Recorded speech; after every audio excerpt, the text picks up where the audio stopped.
Tigil, tigil. Bilisan mong ayusin ang mga gamit mo at bumaba ka ng bundok. Guro. Tama na. Gusto mo nang bumaba ng bundok at makasama ang iyong asawa at anak, di ba? Kung ganoon, papayagan na kita. Salamat, Guro. Uuwi na ako agad. Sige, umalis ka na.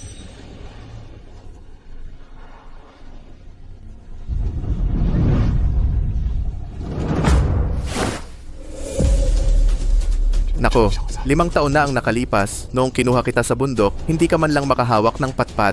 Sa loob lamang ng 5 taon, kahit ako, hindi na kaya ng batang iyon.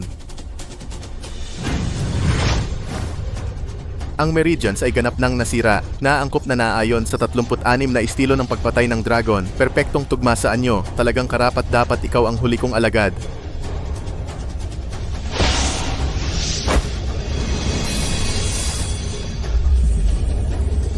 Umalis ka na. Pumunta ka sa iyong amo.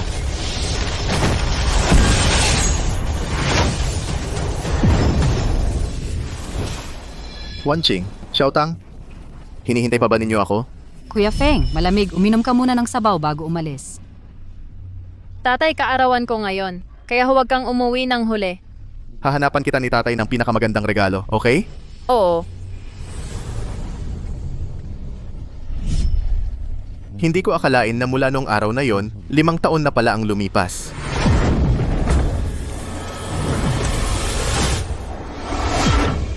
Bigla ko naalala, wala ka pa ring sandata para ipagtanggol ang sarili. Kaya special kong ibibigay sa iyo ang patpat na ito. Kahit matalo ka sa laban, huwag mong sasabihin ang pangalan ko.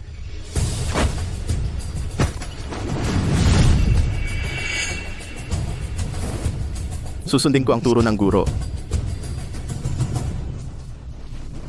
Subuming? Ngayon ang araw ng iyong kamatayan. Umaasa sa dami, anong kakayahan yon? Kakayahan? Ang kakayahan ay patayin ka. Tigil.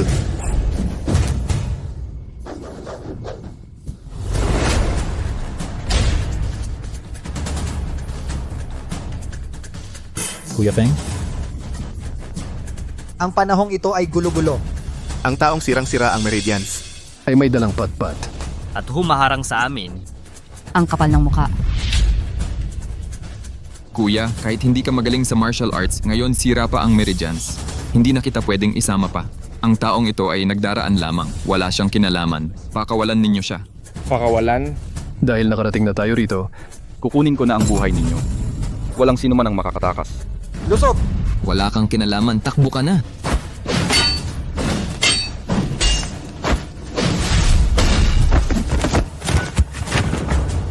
Mamatay ka.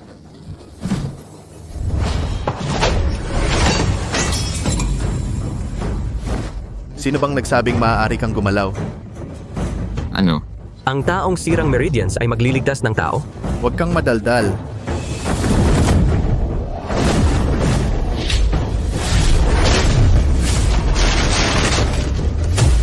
Amo. Tinalo siya sa isang suntok.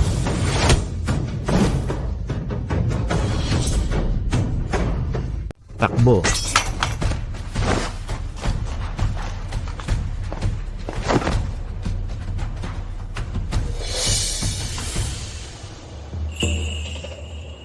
Ha? Ha? Hindi ba siya patay? Buti naman tumayo ka. Kuya Feng? Nasaan sina Jiang Hu? Paano ka nakatakas? Bigla silang nakatanggap ng sulat mula sa kalapati at umalis sila, kaya inilabas kita. Yun lang? Anong gagawin natin?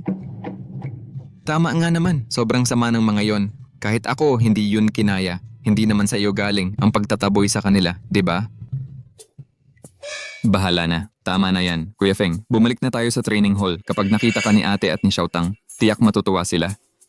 Tara, bilis.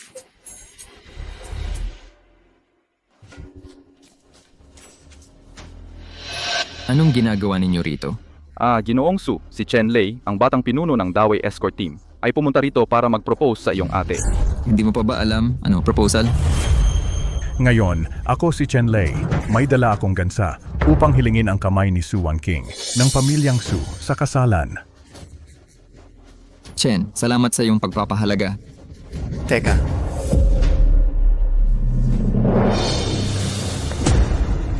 Kuya Feng, buhay pa ang legal kong asawa. At naglakas loob kang dumating para mag-propose. Xiao Lingfeng, buhay ka pa pala. 5 taon na ang nakalipas, inatake mo ako at itinulak mo ako sa bangin. Hindi mo inakala na buhay pa ako at babalik ako, di ba? 5 taon na ang nakalipas, hindi pa sapat ang iyong kakayahan. Noong panahong iyon, kung hindi mo dinaya si Wan King at naging manugang ng pamilya Su, matagal ka ng patay. Xiao Lingfeng, lumipas na ang 5 taon, hindi ka man lang lumago, nasira ang iyong mga meridians. Kung ako sa iyo, mas mabuti pang mamatay. Huwag ka nang tumuntong muli sa pamilya Su. Ikaw sa mga nakaraang taon, baka naman naging tagapagsindi ng apoy ng iba? May dala kang panggatong. Anong ginagawa mo rito? Wangking, bumalik na ako. Itinuring ka ng pamilya Su na patay 5 taon na ang nakalipas. Ngayon, ang aking anak na babae ay ikakasal kay Ginoong Chen. Xiao Lingfeng, kung may dignidad ka, umalis ka na. Tama. Si Wan King ay tinanggap na ang aking proposal. Siya na ngayon ang batang may bahay ng pamilya Chen at wala ka nang kinalaman sa kanya. Wangking, ayokong makinig sa kanila. Ang gusto ko lang marinig ay ang iyong mga salita. Wan King, Pipiliin mo ba ako o siya? Ano ang kailangang piliin? Isang tagapagsindi na may sirang meridians at isang binata ng escort team. Kahit tanga, alam kong sino ang pipiliin. Wangking. Hindi na kailangan makipag-away sa isang walang silbi. Halika.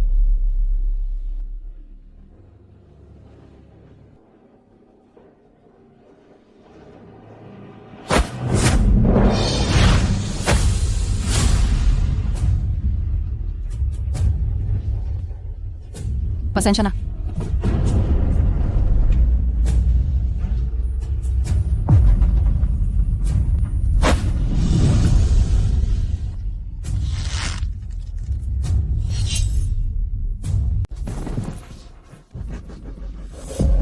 Si Wan King ay anak ng Su Liu Wuguan. Tulad mo ay hindi mapipili. Wangking, ito ba ang iyong pinili?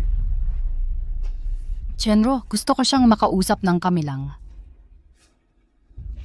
Sige. Wangking, ito ang simbolo ng ating pag-ibig. Naalala mo ba? Ito? Nandyan pa pala, hindi mo pa rin ako nakakalimutan.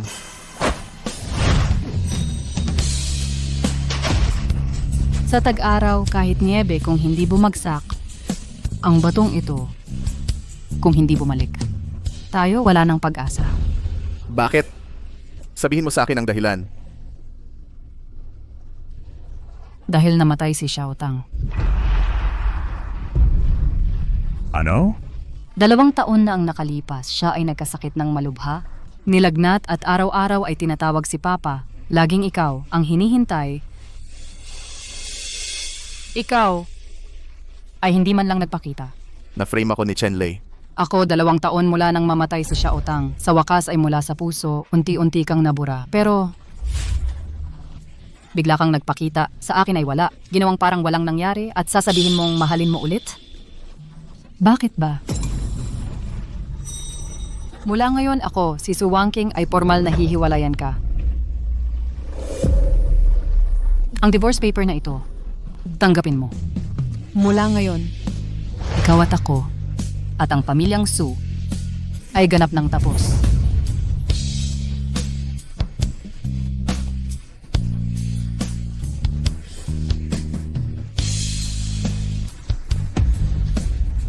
Sige. Mula ngayon, ako at si Su Wangking ay walang kinalaman sa pamilyang Su. Kahit anong mangyari sa pamilyang Su, wala akong pakialam.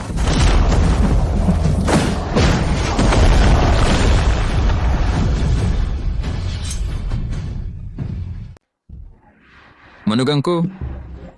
3 araw na ang nakalipas, dumating ang hamon ng duel mula sa pamilya Jiang. Ang target ay ang karatula ng pinakamagaling na martial arts school sa ilalim ng langit. Nasugatan din si Wu Ming sa pagkakataong ito, ang pamilya Su. Ikaw lang ang aasahan ko.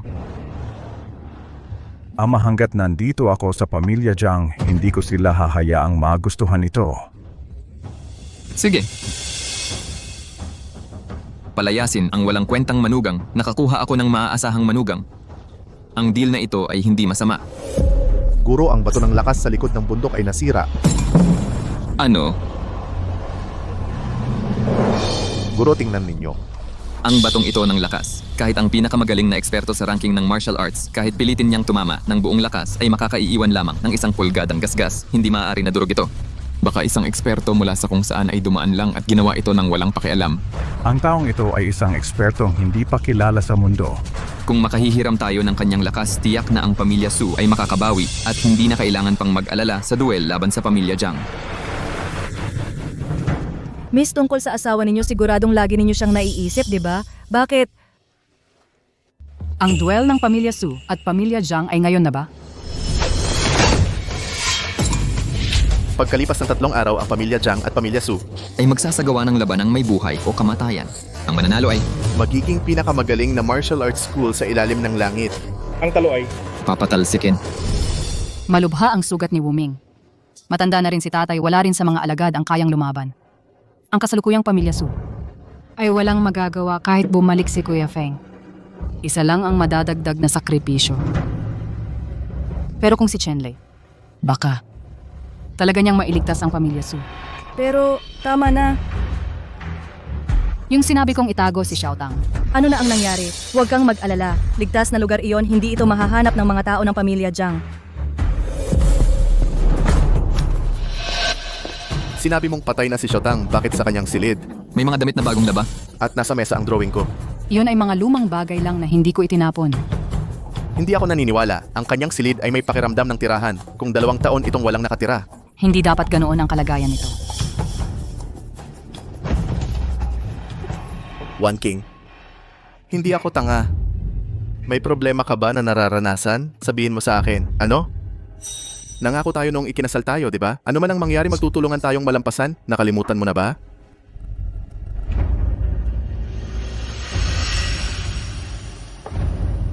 Sa totoo lang, Pamilya Su, lumabas kayo at maghanda.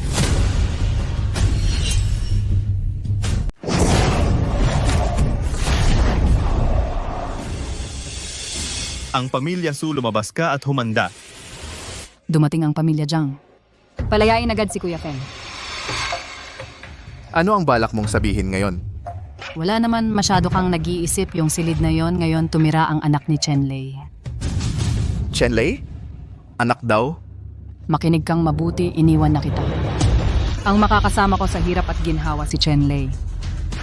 Walang utang ang pamilya Su sa'yo, huwag ka nang magtagal pa rito. Ayoko nang makita ang mukha mo.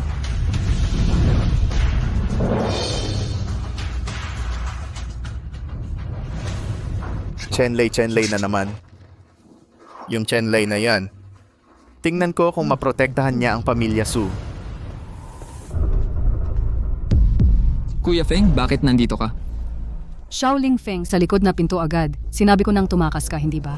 Nasira na ang Key Meridian. Ikaw na tagapagsiga. Nagmamadali kang mamatay? Nagmamadali ka bang mamatay? Ang Sulu Martial Arts Hall wala bang tao? Matagal na akong naghihintay. Masyadong pinalalaki, hindi pa oras. Itong batang ito. Ganyan ka ba kawalang galang? Walang galang daw?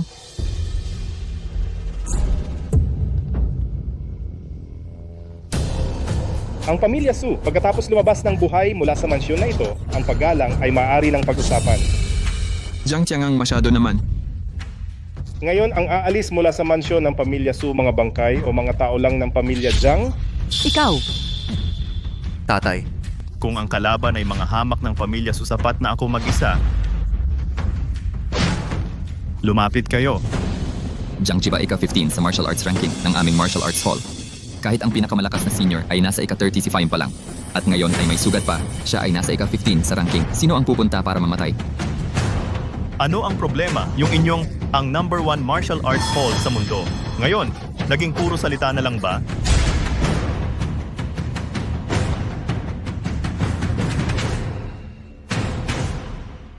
Ako na.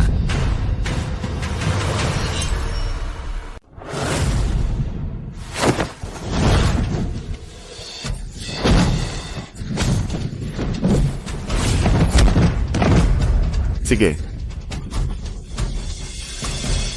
Sa unang round pa lang, sumuko na ba?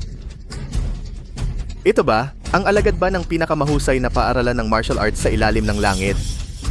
Hindi ko akalaing napakalakas ni Jiang Jiba. Ang pangalawang alagad sa aming paaralan ay maliban sa nakatatandang alagad, ang pinakamagaling. Si Jiang Jiba ay diretso ang pagsalo ng poste at mabagal ibalik. Hindi naman siya ganoon kagaling. Kuya Feng, paano mo yun nalaman? Ang katulong sa kusina ay marunong magposte. Ang gamit mo ay hindi sandata, panggatong lang yan. Shaolin Feng, ito ay arena ng laban, hindi kusina. Hindi ito lugar para sa iyong pang-iistorbo. Shaolin Feng. Hindi kaya itong labanang may panganib sa buhay at pag-iilaw ng apoy para magluto sa tingin mo ay pareho? Tama na. Jiang Jiba, hindi ka pa nananalo, diba? Gayon, sasampalin ko ang mga tauhan mo. Muli.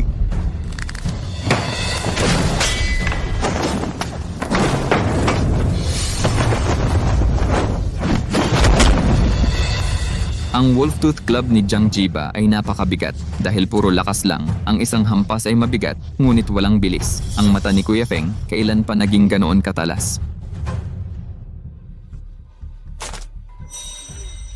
Hongkwan, punteriya ka ng balikat. May lumang sugat sa kanyang kanang balikat. Magaling ang mga mata mo. Talaga, ikaw ang batang pinuno ng Longmen Escort Team. Malinaw na sinadya niyang ipakita yon, butas. Tanging mga tangang tulad ni Chen Lei lang ang maniniwala. Tumahimik ka. Itago mo ang selos mo. Ano ang alam ng isang walang kwentang tulad mo? Itay,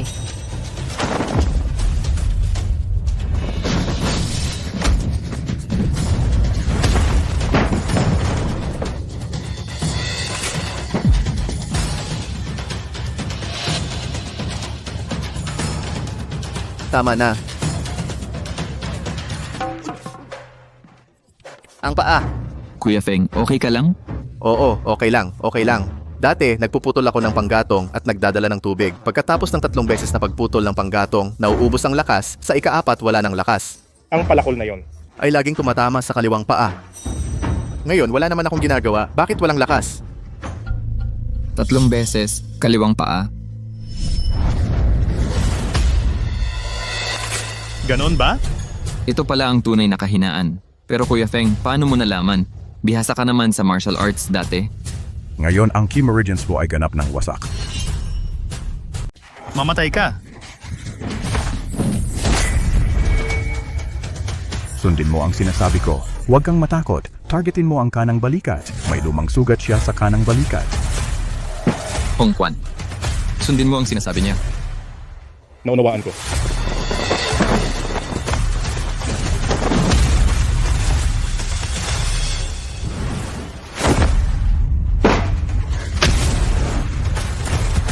Hongkwan, Hongkwan,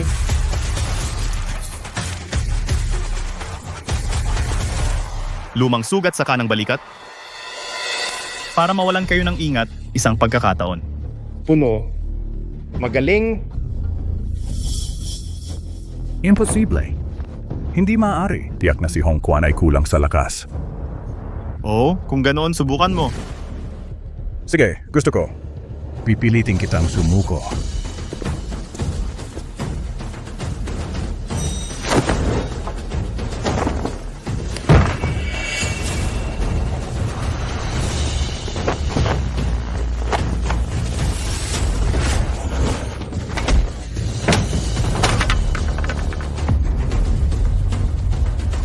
Tanga!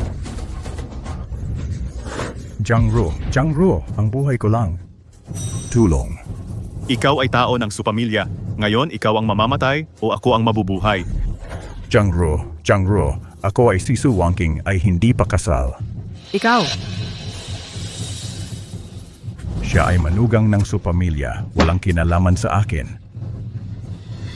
Ganoon ba?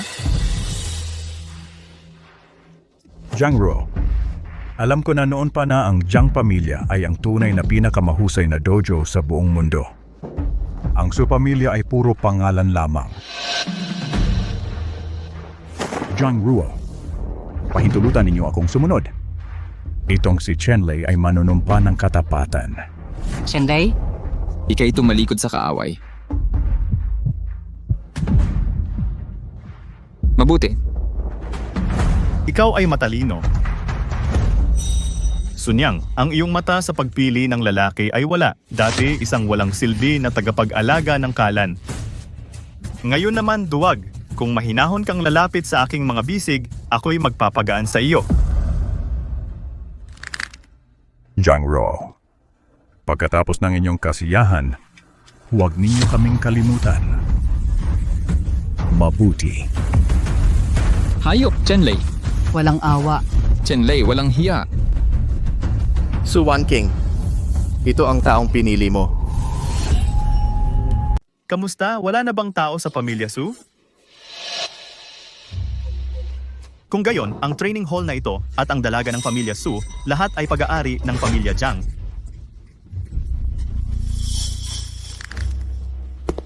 Hanggat nandito ako, hindi mo pagkakataon na magyabang. Su Wuming, kahit nasa peak ka pa ika-35 sa martial arts rankings, ako ay ika-15. Ngayon kahit malubha ang sugat mo, balak mo bang lumaban sa akin? Tigilan mo ang pagsagot, ipakita mo sa pamamagitan ng lakas. Tes.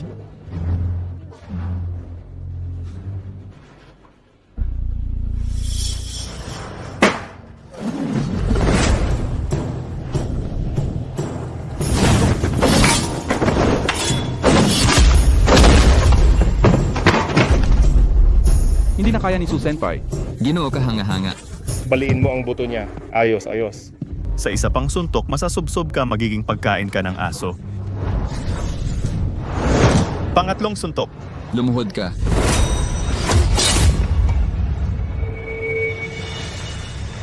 Pagkatapos ng tatlong pagputol ng kahoy, mawawalan ka ng lakas. Sa ika-4, hindi ka na makakapuwersa. Ang palakol na iyon ay palaging tumama sa kaliwang paa mo. Hindi ka pa ba sumusuko? Pang-4 na suntok. Ngayon,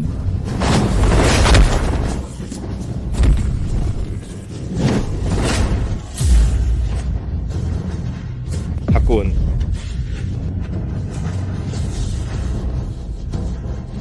ayos, talaga namang anak ko. Tama si Kuya Feng. Talaga bang ikaw ang walang kwentang tao noong mga panahong iyon? Ang pamilya Jiang ay natalo na. Umatras na tayo. Ikaw, 2 laban sa isa, hindi iyon makatarungan.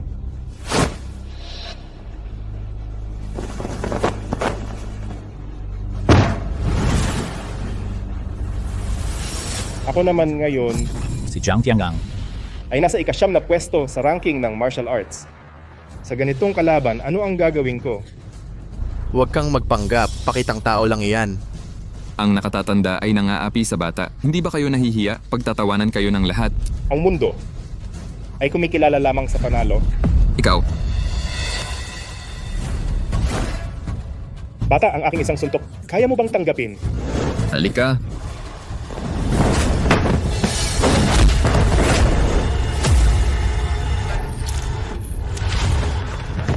booming. Ni isang simpleng suntok ay hindi mo kayang saluhin. Huwag kang magyabang sa harap ng pamilya Jiang. Su Zhengtian, ang karatulang pinakamagaling sa buong mundo para sa pamilya Su ay hindi karapat-dapat na itaas. Umakyat ka sa entablado at tanggapin ang aking 3 suntok o ikaw mismo, tanggalin mo ang karatula at ibigay ito gamit ang 2 kamay. Pumili ka.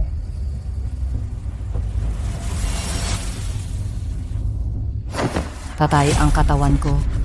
Ang karatulang ito ay napanalunan ng mga ninuno ng pamilya Su na nakataya ang kanilang buhay. Hindi ko siya pababagsak sa aking henerasyon. Kunin mo ang pamalo na pumipigil sa hangin.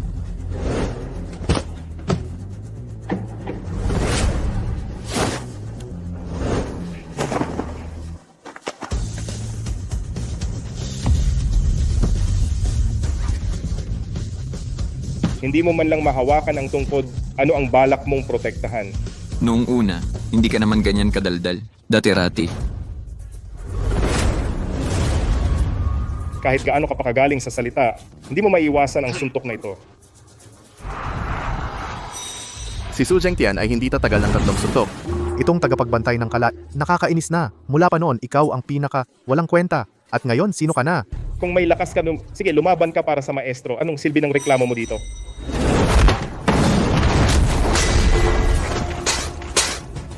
Tatay, Tatay, Sa pamilya Su, wala nang ibang kayang lumaban. Wala.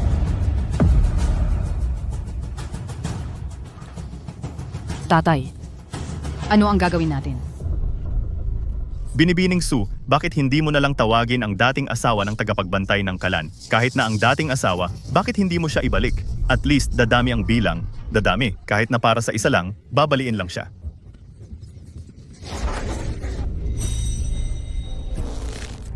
Ginong Jiangruo, huwag kang magbiro. Ako ay humiwalay na ako kay Xiaoling Feng. Siya ay isang estranghero lamang para sa pamilya Su. Wala siyang karapatang lumaban.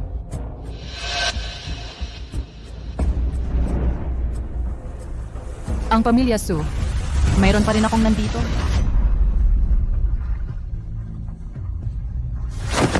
Ang laban na ito, ako ang tatanggap. Ate, ang kaya mo lang ay self-defense, di ba? Kung pupunta ka ngayon, parang magpapakamatay ka lang. One King, huwag kang umakyat. Ang ring ay hindi lugar para magpakatapang. Ako ay si Su. Ako ay isang miyembro ng pamilyang Su. Ngayong ganito na ang kalagayan ng pamilyang Su, hindi na ako pwedeng walang gawin.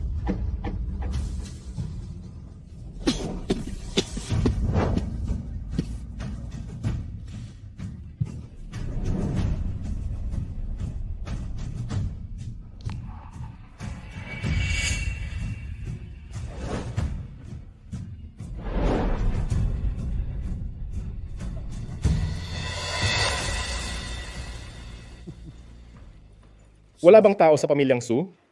Hindi ko inaasahan na babae ang lalabas.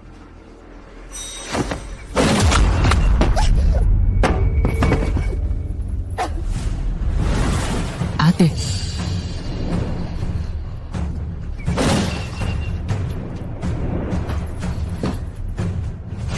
May tapang ka pala ah. Lumuhod ka at aminin mong natalo ka. Ibigay mo ang Su-style martial arts hall. Iiwan kong buhay ang buhay mo. Kahit mamatay ako, hindi ako amin na natalo. Sige. Kung ganon, hindi na ako mag-iingat.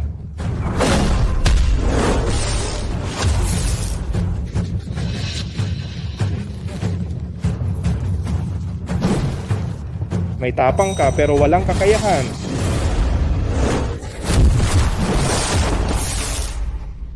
One King? Talaga namang anak dalaga ng pamilyang Suka. Ang ganda ng katawan mo at maputi ang balat mo.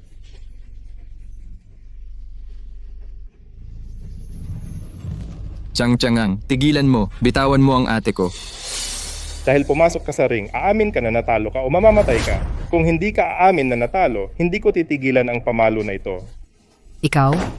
Ano ang ginagawa mo? Ito ba ay paglabag sa patakaran?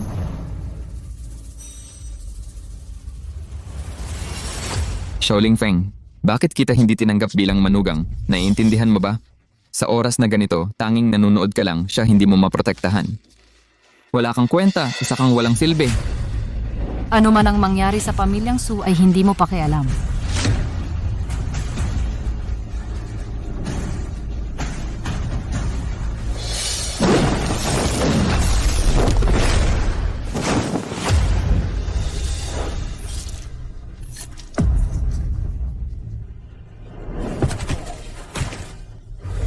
Ang Jade Pendant.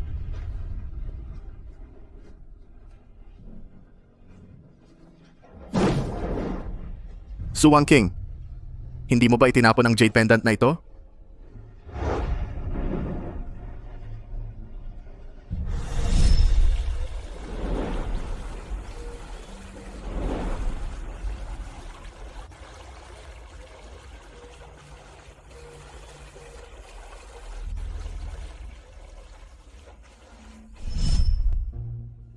Kuya Feng,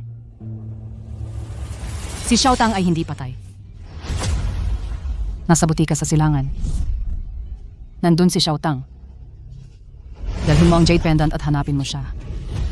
Isama mo siya. Lalong maganda kung malayo kayo. Sa mga bagay ng pamilyang Su, huwag ka nang makialam kahit kailan. Hindi. Su Wuming, isama mo siya. Kuya Feng, bilisan mo. Ingatan mong mabuti si Xiao Tang. Umalis ka na. Ikaw na walang silbi, kahit dito ka. Naghihintay ka lang ng kamatayan. Kunin mo na si Xiao Tang at mawala kayo sa malayo. Umalis ka, walang makakatakas. Pag natapos ko na ang babaeng ito, isa-isa ko kayong haharapin. Xiao Tang.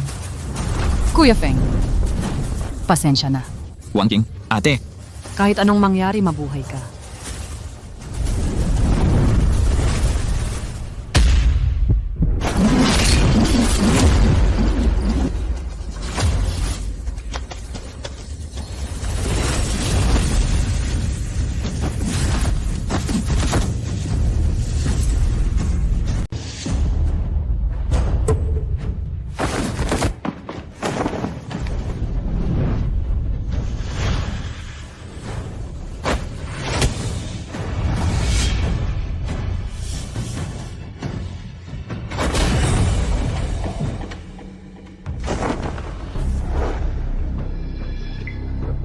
Gamit ang pamalo, sinasabi mong lalaban ka sa akin, ito ang Manjun Zenlonggan. Sa ranking ng mga armas, ito ay nasa ika-37 pwesto. Ang mga malakas na natalo ko ay hindi bababa sa 100. Sa tingin mo kaya mo akong talunin?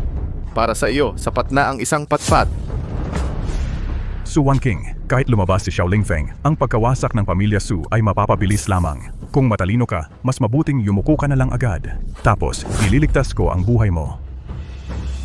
Kuya Feng, Huwag mong pilitin sarili mo. Bumaba ka na agad. Umalis ka na dito. Dalhin mo? Puntahan mo si Xiao Tang, huwag mo siyang takutin. Pero ang pamilya Jiang, Sa oras na bumalik kayo, ang pamilya Jiang ay lipol na. Ang lakas naman ng bibig mo. Haha, ikaw na bata, ang lakas ng bibig mo. Tulad kanina, sa tingin mo may swerte ka pa. Mamatay ka. Kuya Feng, mag-ingat ka, ate.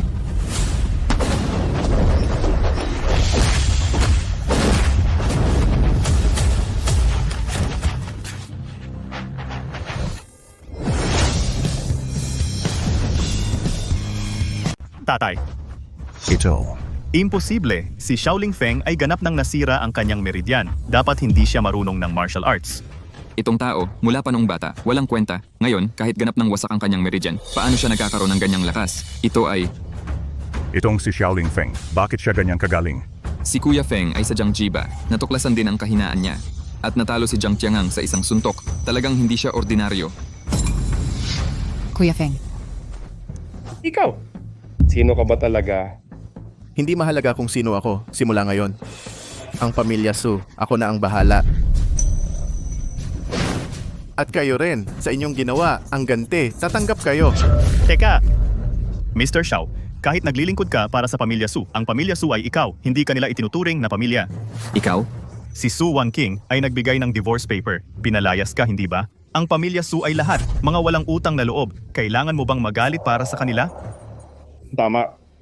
Sa halip, bakit hindi? Pumunta ka sa pamilya Jiang. Bibigyan ka namin ng magandang pagtanggap. Mga walang utang na loob. Ang pamilya Su, sabay nating sirain. Ano sa tingin mo?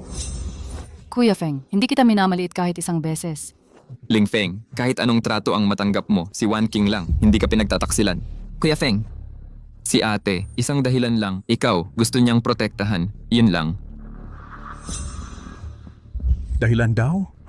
Xiaoling Feng, nitong mga nakaraang taon, ako, araw at gabi, sinamahan si Su Wanking. Nitong mga taon, nagkasundo kami ang mga dapat gawin at ang mga hindi dapat gawin. Lahat ay ginawa namin. Chenlei. Huwag kang magsinungaling, kay ate, wala sa inyo. Xiaoling Feng, ang dahilan kung bakit ganyan si Su Wanking ngayon, dahil ikaw ay para sa pamilya Su, nagiging kalasag ka lang. Para sa kanya, ikaw at ako, siya lang ang mga kasangkapan lang para protektahan ang pamilya Su. Kuya Feng, huwag kang maniwala sa kanyang kasinungalingan. Ako. Hindi. Kung totoo ang sinasabi niya, kung kakampi ka pa rin ng pamilya Su, mananatili kang lokohin? Gusto mo bang manatili? Xiaoling Feng, hindi mo man lang mapatol ang sarili mong babae. Anong klaseng lalaki ka? Kung ako sa iyo, wawasakin ko ang pamilya Su. Kuya Feng, tigilan mo na. Ginawa ko na ang lahat, parehong dapat at hindi dapat. Lahat na. Tama na. Ang divorce paper, ang masasakit na salita, alam ko na lahat. Ayaw mo lang akong idamay, di ba? Kung magtitiwala ka sa akin, sige. Kung hindi mo susundin ang payo ko, wala akong patawad. Ikaw na talunan, ano pa bang gusto mong gawin? Xiaoling Feng, sa totoo lang, sa tingin mo ba'y nanalo ka na? Dahil lang natalo mo ako, sasabihin ko sa iyo, ang pamilya Jiang ay hindi pa tapos. Ang nangunguna sa ranking ng martial arts, ang dalubhasa, si He Zhenshan, ay nangako na poprotektahan ang pamilya Jiang sa loob ng 10 taon. 3 araw na ang nakaraan, humiling na ako ng reinforcements. Sa ngayon ay nasa daan na sila, darating na sila. Ano? Si He Zhenshan? Siya ang nangunguna sa ranking ng martial arts? Ang dalubhasa, Natatakot ka na ba ngayon? Ling Feng, kahit anong itago mo, hindi ka talaga katapat ni He Zhenshan. Tatay, si Kuya Feng ay tumindig para sa pamilya Su. Bakit mo naman sinasabi yan? He Zhenshan, ang pangalang iyon, parang narinig ko na sa isang lugar.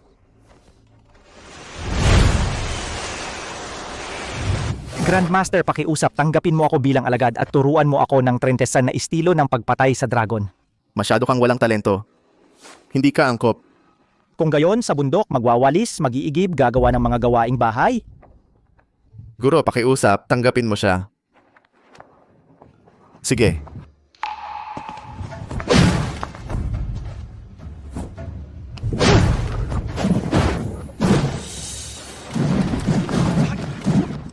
Mas mababa pa. Isa pa. Guro, ang alagad mong si He Zhenshan talo na. Siya pala iyon. Mabuti rin. Matagal na tayong hindi nagkita. Nitong 2 taon, tingnan natin kung gaano ka nakalaki ang pag-unlad. Matagal na tayong hindi nagkita. Sa loob ng 2 taon na ito, tingnan natin kung gaano ka nakalaki. Ha ha ha. ang lakas ng loob mong magsalita ng ganyan. Yan si He Zhenshan. Ang master ay direktang estudyante ng martial honor. Bakit ikaw ay para kang master magsalita? Direktang estudyante ng martial honor? Yun ay isang maalamat na tao. Nasiraan ng Chi Channels tulad mo, mga walang kwentang. Nagkita ka raw kay He Zhenshan? Ganap nang nasira ang Chi Channels ko. Pero kayo, kaya ko pa kayong talunin, di ba? Ikaw. Siguro dahil sobrang lakas ni Kuya Feng ngayon, baka totoo nakita niya si He Zhenshan at natuto sa kanya. Kung gayon, estudyante siya ng direktang estudyante ng martial honor. Katang-isip lang yan. Si He Zhenshan sa mga nagdaang taon ay nag-iisa sa bundok nag-training at ilang araw lang ang nakalipas bumaba siya. Ang isang ordinaryong tao na makita siya ay napakahirap. Medyo okay lang. Dati araw-araw sa harap ko, siya'y naglalakad-lakad at kahit pinapaalis ko ay nananatili siya. Natakot ka ba at naging bobo? Nagkakalat ka ng kalokohan. Su Wanking, kung patuloy kang makikisama sa lalaking ito at nagbibiro ka, ang buong pamilya Su ay pupuksain ni He Zhenshan. Xiaoling Feng, bago dumating si He Zhenshan, bibigyan kita ng huling pagkakataon. Kung sasama ka kaagad sa pamilya Jiang, kalilimutan ko ang nangyari ngayon. Kahit si He Zhenshan mismo ang dumating, hindi siya magsasalita ng ganyan sa akin. Ang matandang ito na mababa ay napakayabang. Huwag kang magbiro, grabe ang insulto mo kay He Zhenshan. Si He Zhenshan ay minahal ng direktang estudyante ng martial honor at tinuruan pa ng 36 dragon slaying techniques. 36 dragon slaying techniques? Siyempre, si Senior He ay napag-aralan na ang unang anyo ng 36 dragon slaying techniques. Ang 36 dragon slaying techniques ay ang pinakamataas na lihim na sining. Kung ang isang ordinaryong mandirigma kahit kaunti ay gayahin ito, sasabihing first class na siya. Si He Zhenshan ba ay natuto hanggang unang anyo? Ang 36 dragon slaying techniques ay madali lang. Ang direktang estudyante ng martial honor ay hindi naman gaanong kahusay sa totoo lang. Tumahimik ka. Ang kapal ng mukha mong magsalita ng ganyan. Iyan ang 36 na estilo ng pagpatay ng dragon. Ni Wuzun direct na alagad. Ang angkan ng Su ihahatid mo ba sa kamatayan? Palakas sa balon. Mga alipin na tagapagsunog, maging ang 36 na estilo ng pagpatay ng dragon at ang direktang alagad ni Wuzun ay hindi mo narinig, di ba? Ito kang hambog na hayop. Huwag kang magsalita ng walang kwenta. Kapag dumating si He Zhenshan, ikaw na walang alam sa sarili kung paano ka mapaparusahan, abangan mo. Xiaoling Feng, si Senior He ay pinakaayaw kapag iniinsulto ang kanyang guro. Ang mang-insulto sa kanyang guro, tapos ka na. Sino ang 36 na estilo ng pagpatay ng dragon na basta-bastang binabanggit at iniinsulto ang guro? Hap, mabilis kang dumating. Senior He, buti naman dumating ka. Ito ang lalaking iyon, si Xiao. Ang Ki Meridians ay ganap na sira. Kahit wala kang alam sa sarili, hindi lang iniinsulto si Senior He, pati ang kanyang guro, sinabing walang kwenta.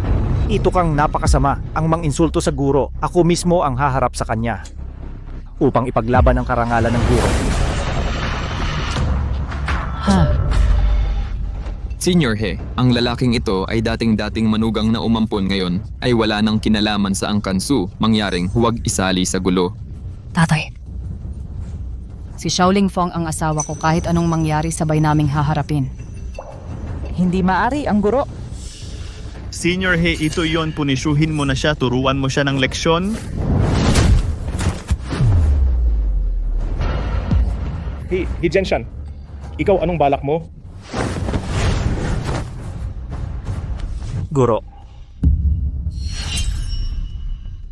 Guro, wala kang mata. Naging napakawalang galang ako. Mangyaring pagalitan mo ako. Ikaw. Ano ang tawag mo sa kin? Senior He, napagkamalan mo yata. Ito. Ang number 1 sa martial arts ranking. Ginawa mong apprentice ang tagapagsiga. Ganon. Yung batong pangsubok ng lakas, si Ling Feng pala ang may gawa nun. Nagkamali ako ng paningin. Kuya Feng, ganito ba siya kalakas? Kuya Feng, ang kanyang mga meridian ay tuluyang nasira. Gaano karaming paghihirap ang dinanas niya? Imposible. Isang karaniwang tagapagsiga lang, imposibleng maging guro mo siya. Naintindihan ko. Hey Jenshan, ikaw, nakatanggap ka ng pera mula sa pamilya Su at sinasadya mong sabihin iyon, hindi ba? Bastos. Guro, itong mga hangal ng pamilya Jiang pagsasabihan ko sila ngayon din. Pagsisihan nila. Hoy, Hey Jenshan, nakalimutan mo na ba? Nangako kang protektahan ang pamilya Jiang sa loob ng 10 taon, tama ba? Totoong sinabi ko yon. Sa loob ng 10 taon, ang pamilya Jiang kung hindi lalampas sa aking hangganan, poprotektahan ko sila. Ang hangganan na yon ay ang aking guro.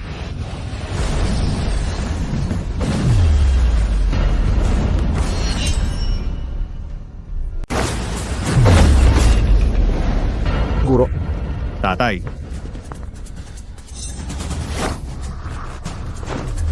ang magamang Jiang ay nang api sa asawa at pamilya. Ang puot na ito gagantihan ko gamit ang aking mga kamay. Oh, Kahit abutin pa ng buong buhay ko, ang 36 na estilo ng pagpatay ng dragon. Sabi ko, gusto kong makita. Sinabi ko na, di ba? Ngayon ay espesyal. Ipapakita ko sa inyo ng todo, gamit ang pamamaraang ito ng baston, dudurugin ko ang inyong mga meridian.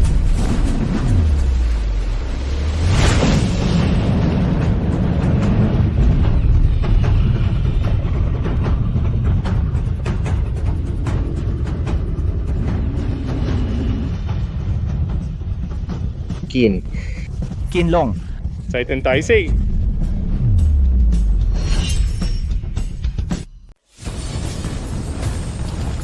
Ito ang ibinigay sa akin ng guro na kahoy na ito ba ang maalamat na gintong espiritu? Panginoon. Sa wakas, napansin mo, ikaw nakakapagsalita ka. Kung tatawagin mo ang aking pangalan, Panginoon, magkakabisa ang kontrata. Ang aking boses. Ay tanging maririnig ng Panginoon. naunawaan. Ngayon, tayo'y maglaban ng magkasama.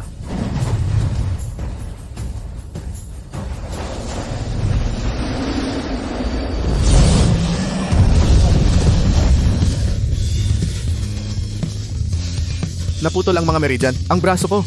Imposible. Ang pundasyon ng martial arts ay buong-buong winasak. Nailigtas ang buhay ngunit hindi na muling makakapag-martial arts. Mula ngayon, kung gusto mong mangapi, gamitin mo lang ang bibig mo.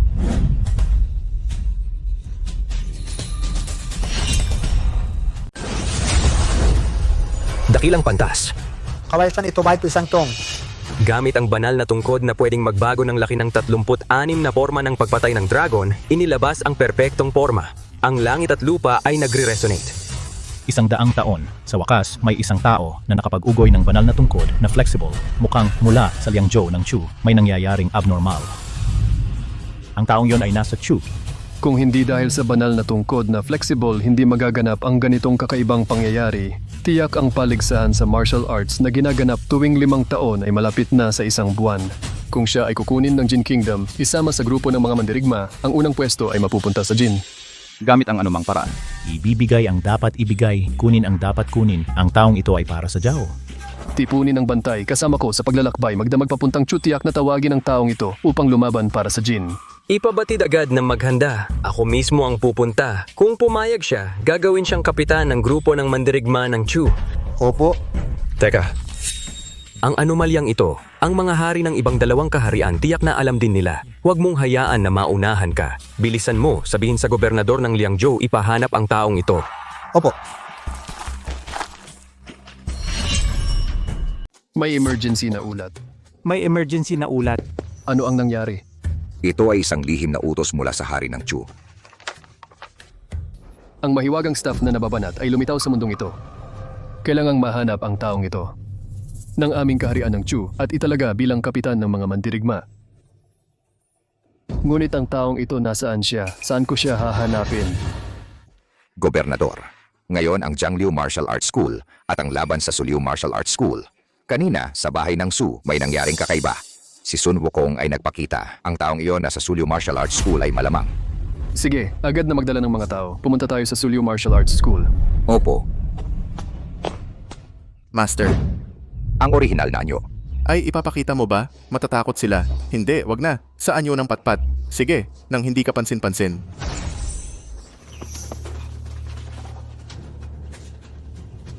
Teka.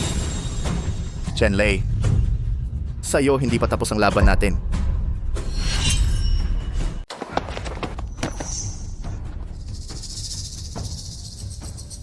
Feng, noong una ako'y hangal. Noong una magkaibigan tayo, inatake mo ako, itinulak mo ako mula sa bangin, nasira ang aking mga daluyan ng chi, at pinahiya mo ang aking asawa. Feng, hindi. Kuya Feng, kasalanan ko. Pakiusap, patawarin mo ako. Patawarin mo ako.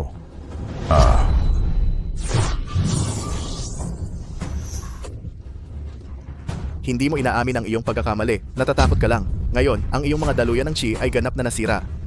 Ang utang natin ay bayad na. Umalis ka. Tara, kukunin natin ang anak. Oh. Huwag gumalaw. Estado. Hukbo ng estado. Ang marangyang anyo na ito, tiyak na ang banal na sandata, ang nababagong espiritual na tungkod, ang sira-sirang tungkod doon, panggatong lang yon.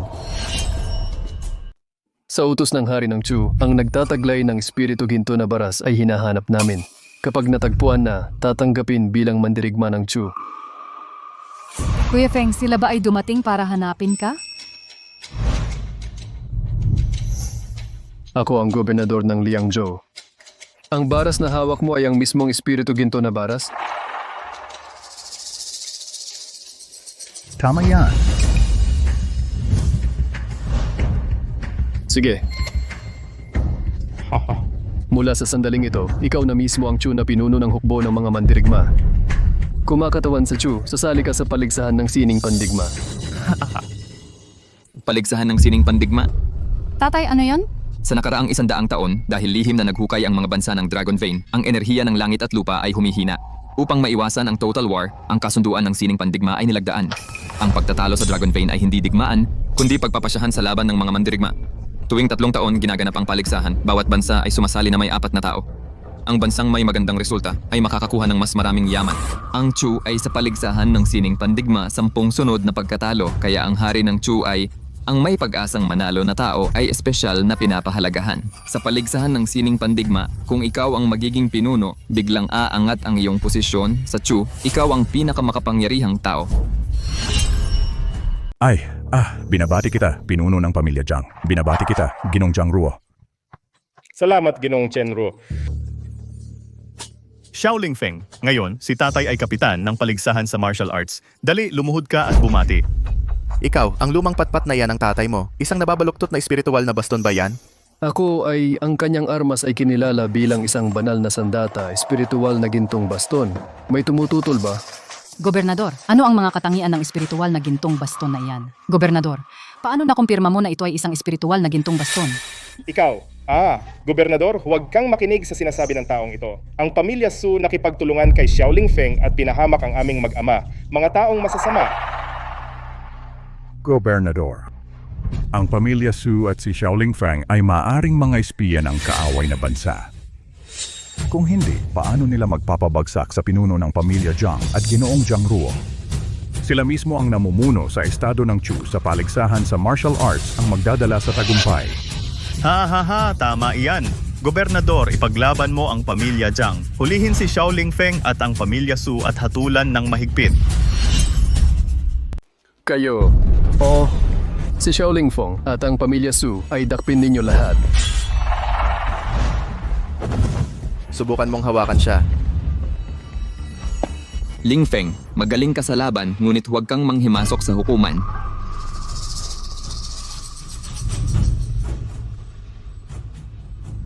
Ginoong Gobernador, lahat ng ito ay gawa ng ama at anak na Jiang na nagplano laban sa Sulio Martial Arts School. Ang pamilya Su ay nagtanggol lamang sa sarili. Pakitingnan ninyo ng maayos ang sitwasyon. Tama na, gawin nyo na.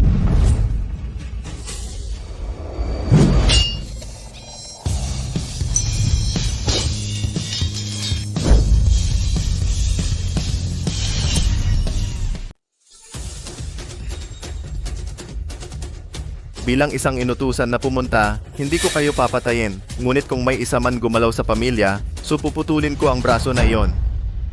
Ang yabang. Balak ko kayong hulihin pero ngayon puputulin ko na kayo. Hindi nakikinig ang gobernador, bigla siyang papatay ng tao. Dumating ka ba para humatol o isang dahilan para pumatay? Paikot-ikot hindi ako magsasalita, may hawak siyang espiritong baston. Sa direktang utos ng kanyang kamahalan, kapitan ng grupo ng mandirigma.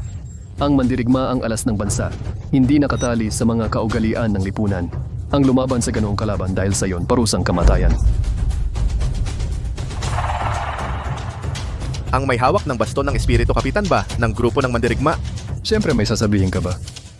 Pero ang baston ng espiritu. Narito. Yung patpat na panggatong na yan, espiritu na baston daw. Nakakatawa ba? Buwisit kayong mga gago. Xiaoling Feng, pinatay mo ang isang mandirigma, hatulan ka ng kamatayan.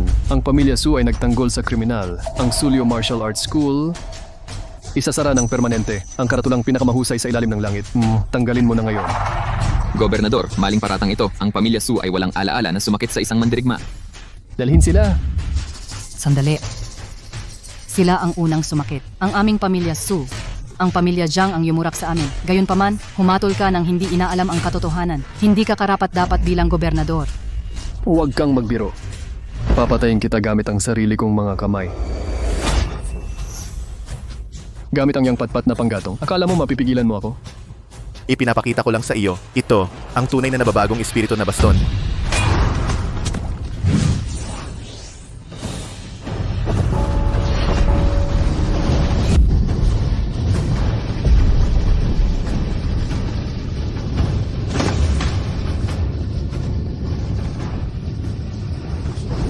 Nababagong espiritu na baston. Diyos, lumitaw ang banal na sandata. Si Ginoong Xiao ay wala akong tamang paningin. Naloko ako ng pamilyang Jiang. Patawarin mo po ako. Masaya ka pa ba? Hindi naman masaya. Lahat kasalanan ko ito. Ito ay...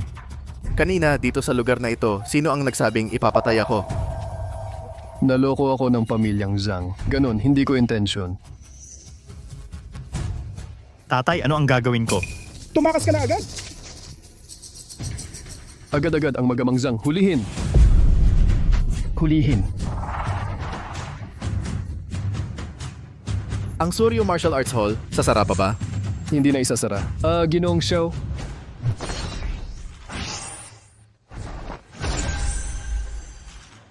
Ginoong Xiao, may iba pa bang utos? Dalhin ang mga tauhan. At umalis kayo. Opo, ang magamang Jiang ay hahatulan ng mahigpit. Hindi ko sila palalampasin. Tara na. Ako ay sa pamilya Jiang, hindi ako miyembro ng pamilyang Jiang. Ling Feng, ngayon ang pamilya Su ay hindi nadurog ay dahil sa iyo. Ako ang may kasalanan noon. Kuya Ryo, nagkamali ako, humihingi ako ng tawad. Pasensya na, hindi dapat kita hinamak. Ako ang asawa ni Wang King, miyembro ng pamilya Su. Ang mga nangyari noon, huwag mo nang pansinin. Master, nakita ko ang iyong kapangyarihan. Master, labis akong humanga sandali. Gusto kong mag-concentrate sa pagsasanay at magpahinga. Sige, umalis ka na. Opo. Hindi maaari. Si Xiaoling Feng na yon, pinahiya mo ako. Gobernador, huminahon ka. Paano mo ako papakalmahin? Yung Xiaoling Feng na yon, ng pangkat ng mandirigma, kapag nakuha na niya ang posisyon ng kapitan, ang unang papatayin ay ako. Gobernador, kaysa manahimik at maghintay ng kamatayan, dapat tayo ang sumalakay. kunin ang gintong tungkod, ang hari. Dahil ang hari ay kikilalanin lamang ang gintong tungkod. Kung sasabihin ng gobernador kung kanino ang gintong tungkod ito, ay mapupunta sa taong iyon.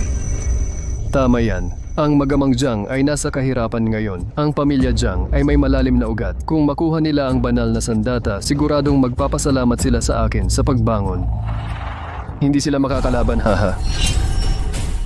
Dapat maramdaman mo ang utang na loob sa akin sa pagbangon ko. Hindi ka makakalaban. Hahaha. Tama yan. Dalhin ang mag-ama ng Jiang sa loob. Opo.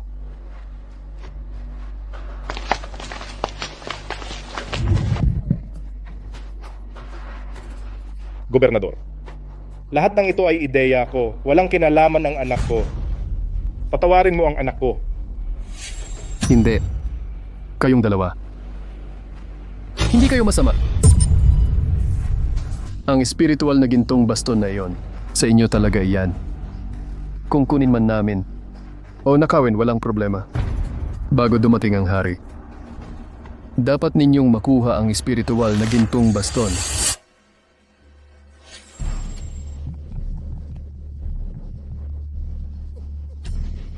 Opo. Tatay. Xiaotang, Tatay, sa wakas umuwi ka na. Namiss kita, tatay. namiss din kita. Oo nga pala. Bumili ako ng pasalubong.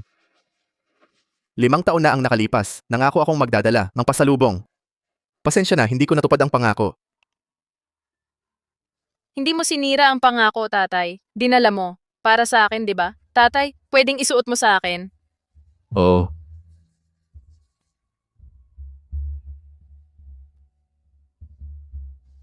Ang cute. Xiaotang, lumaki ka na. Mula ngayon, 3 na tayo sa pamilya. Hindi na tayo maghihiwalay.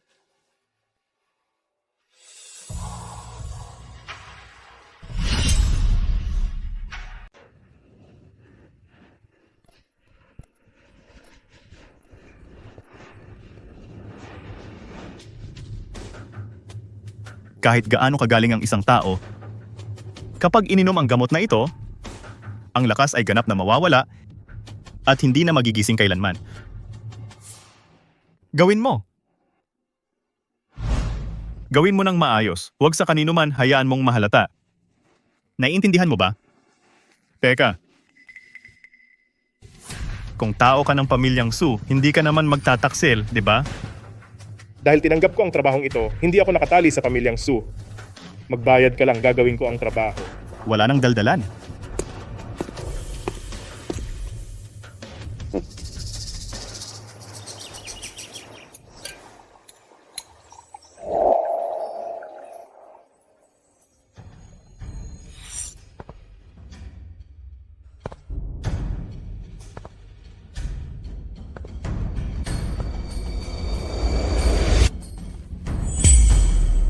Senior Leo, bakit ka pumunta? Nagugutom ako. May pagkain ba? Hindi pa dumarating ang kusinero. Ako ang gumawa ng lugaw na ito. Tikman mo? Kung ganon, hindi na ako mahihiyang kumain. Ikaw na ang magsandok. Sige, magpatuloy ka lang. Ako na ang gagawa.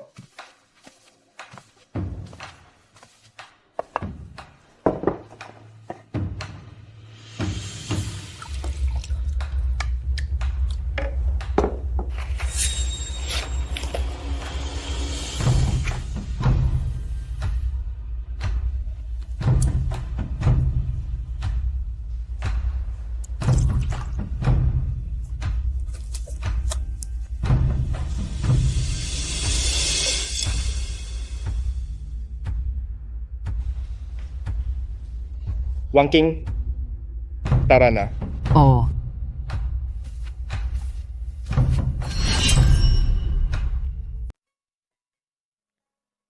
Kuya Feng, nagising ka na ba?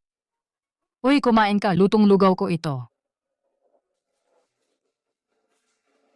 Salamat, Wang King.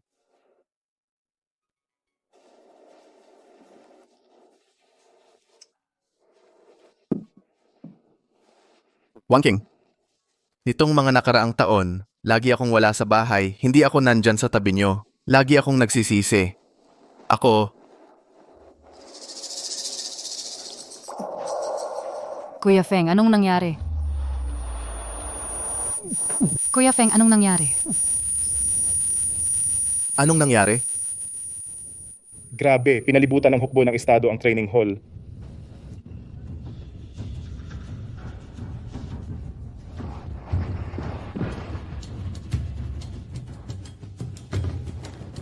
Gobernador, ngayon naman anong pakay mo rito?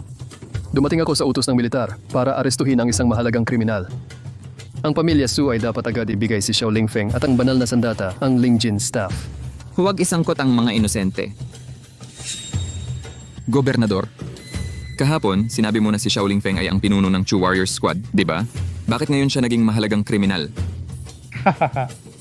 Ngayon iba na ang sitwasyon. Kung ako mismo ang nagsabing siya ay mandirigma, mandirigma siya. Kung ako mismo ang nagsabing siya ay mahalagang kriminal siya.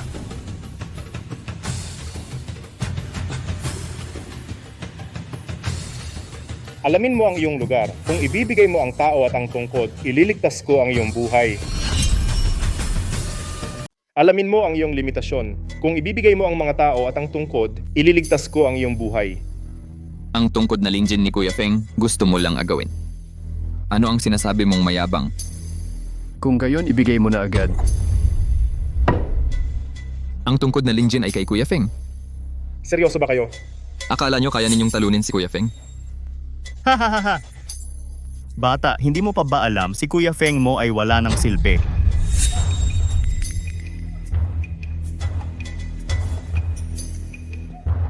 Anong ibig sabihin nito?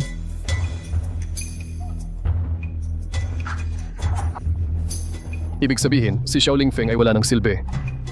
Kayo, Pamilya Su, kung ibibigay ninyo si Xiaoling Feng at ang tungkod na Lingjin, kung ibibigay ninyo, ililigtas namin ang inyong buhay. Kung hindi, ngayong araw ay ang araw ng kamatayan ng Pamilya Su.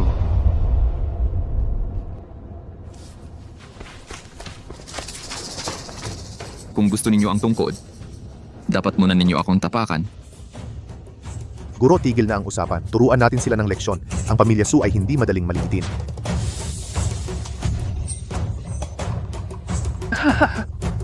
Mga walang alam sa lugar nila, lusob. Ate, Kuya Feng, ate anong nangyari? Anong nangyari kay Kuya Feng? Nilason siya. At pinigilan ang kanyang kapangyarihan. Hanggang ngayon, hindi pa siya nagigising. Tiyak na ang ama at anak na pamilya Jiang at ang gobernador ay nagkonsabo at ginawa ito.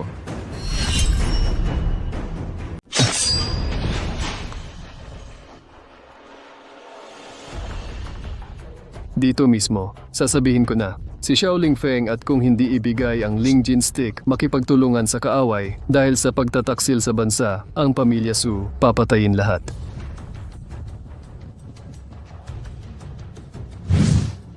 Kung kaya mo, daigin ang Pamilya Su. Matandang ito.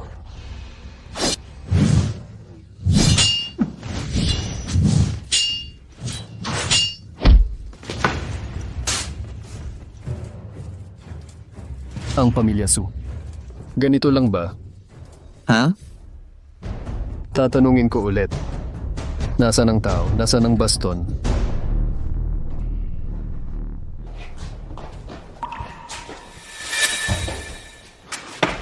Tatay, si Kuya Feng nalason siya. Ngayon, wala na siyang kapangyarihan, hindi na siya malay. Narinig niyo ba? Ang pinakamalaking trump card ng Pamilya Su tapos na, si Xiaoling Feng, hahaha. Makinig kayong mabuti mga alagad ng pamilya Su. Ang sino mang magsusuko kay Xiaoling Feng at ng Lingjin stick, ililigtas ko ang kanyang buhay.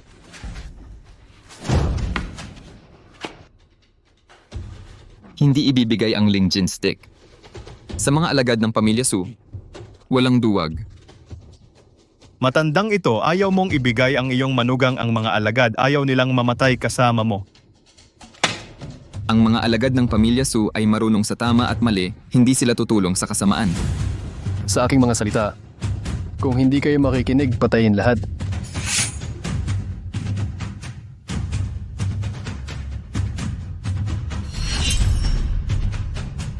Kung hindi ka makikinig, patayin silang lahat. Hindi ko hahayaan. Pigilan mo siya. Opo.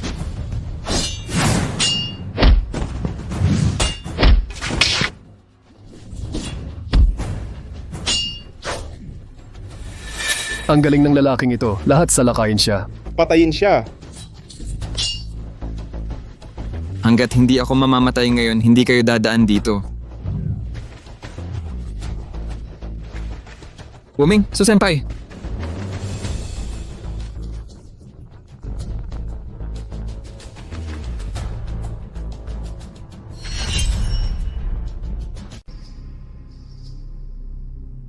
Shaoling Feng, kung hindi ka lalabas ang pamilya Su, papatayin lahat.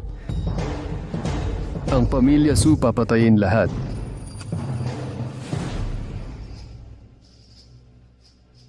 Kuya Feng, tiyak na po protektahan kita.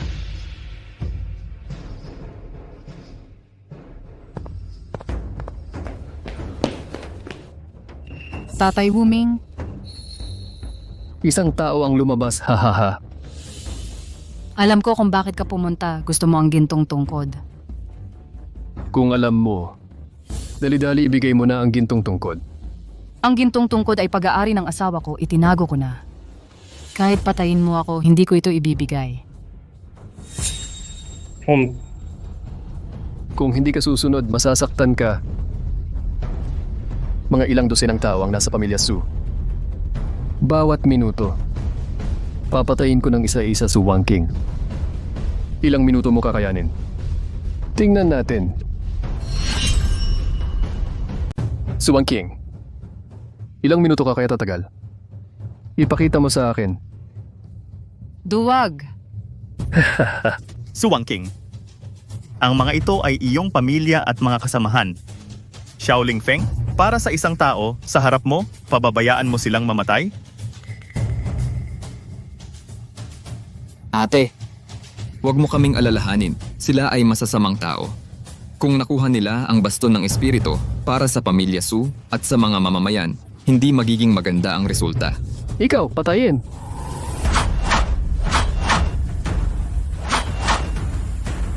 Tumigil.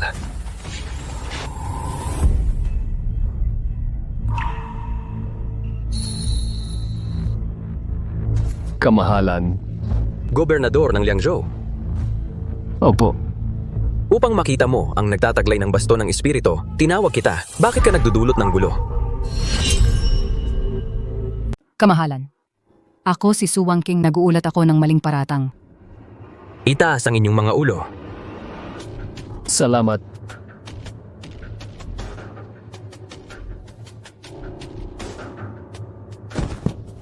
Kamahalan.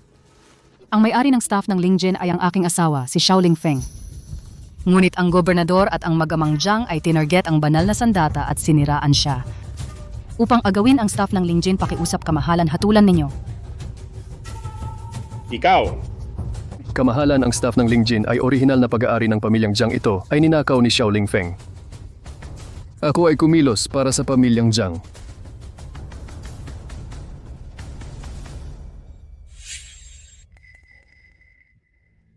Kamahalan, hatulan sinyo si Shaoling Feng ay nakipagtulungan sa Sulyo Martial Arts Hall at inagaw ang aking staff. Wala akong mapagsumbungan.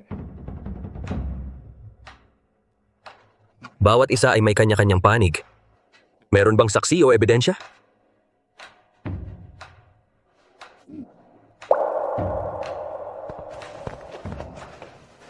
Kamahalan, sasaksi ako para sa gobernador.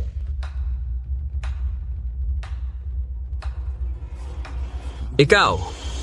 Ako dati ay pangatlong estudyante ng Sulyo Martial Arts Hall. Dahil sa pang-api ng Sulyo Martial Arts Hall, ang paraan ng pag-agaw ng banal na sandata ay hindi ko kayang panoorin. Maaari akong sumaksi ang banal na sandata. Ang staff ng Lingjin ay pag-aari ng pamilyang Jiang.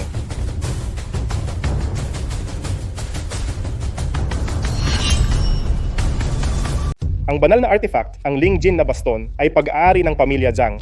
Huwag kang magsalita ng walang katotohanan. Say, ipinagkanulo mo ba ang pamilya Su? Senior Liu, bakit?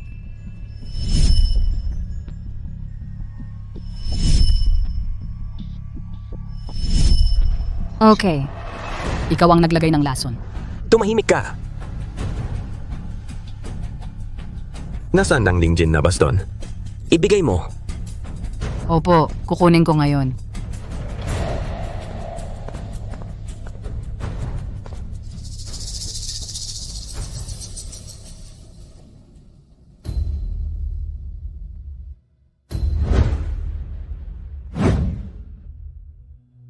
Ano ang ibig sabihin nito?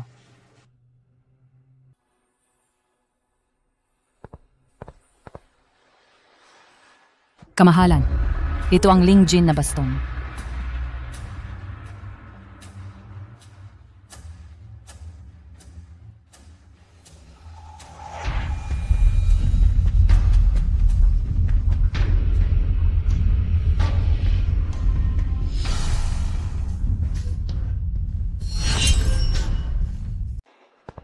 Ilapag mo. Oo.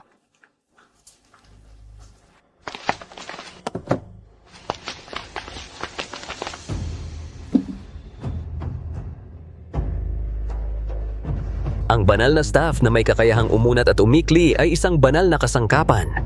Sa paligsaang ito ng martial arts, ang kaharian ng Chu ay kailangang manalo.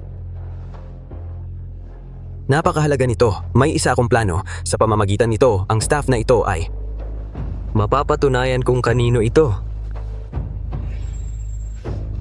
Tama ang sinabi ng inyong kamahalan. Ang staff ay pumipili ng may-ari. Gumagalaw ito ayon sa kagustuhan ng may-ari at kayang magbago ng 72 anyo. Kapag iwinasiwas, nagdudulot ito ng hangin at kulog at nagugulo ang langit at lupa. Kung kaya ninyong kontrolin ang staff, kayo ang tunay na may-ari.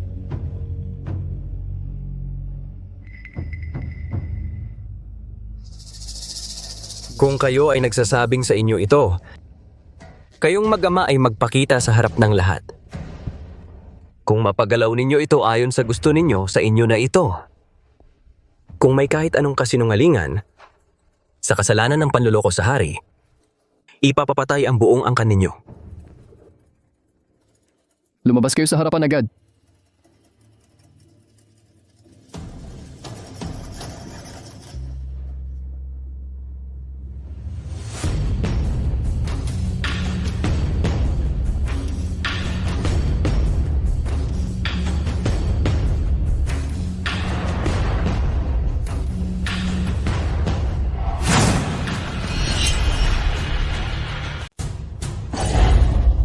Ano ang nangyari? Ang espiritong baston, sabi ko na sa inyo yan, di ba? Bakit hindi ito nagangat? Baston. Baston. Baston kilos.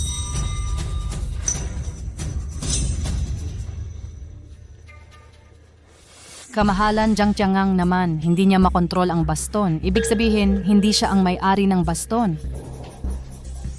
Ako ang susubok. Baston, humaba.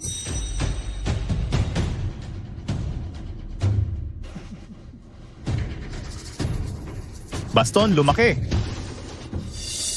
Magbago, magbago. Kamahalan, huwag mag-alala. Mukhang malas tayo ngayon. Tama na. Iniisip mo bang ako'y tanga? Ang baston ng espiritu ay hindi pag-aari ng pamilya Jiang. Kamahalan. Kamahalan, kahit na ang baston na ito ay hindi sa pamilya Jiang, hindi nangangahulugang kay Xiaoling Feng ito. Si Xiaoling Feng lang ang makakagalaw ng baston. Walang kwenta na si Xiaoling Feng ngayon. Ang baston, sa taong iyon ay hindi siya kikilalanin bilang Panginoon. Nasaan si Xiaoling Feng? Ilabas siya. Kamahalan. Si Xiaoling Feng. Kasama ang gobernador ay natalo ng mag-amang Jiang. At hindi pa mulat. Kung si Xiaoling Feng ay hindi makapagpatunay, hindi ako kikiling. Hindi ako pabor sa sino man.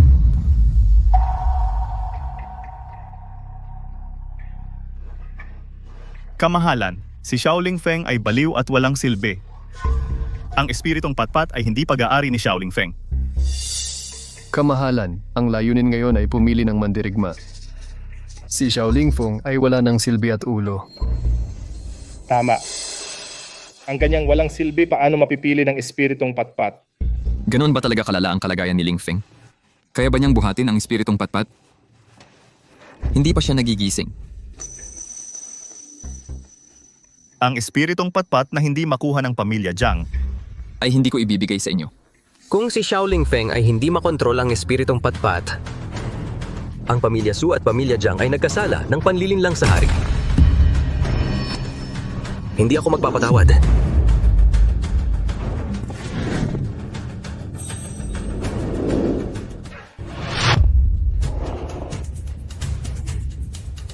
Kuya Feng, Bakit siya nagising?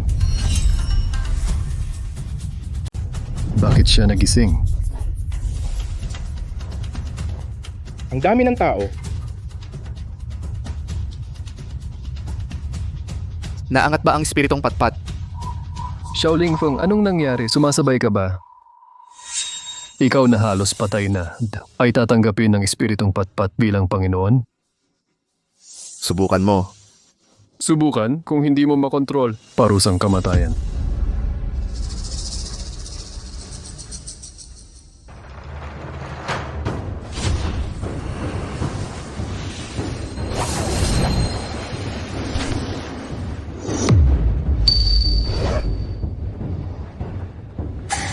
Ikaw!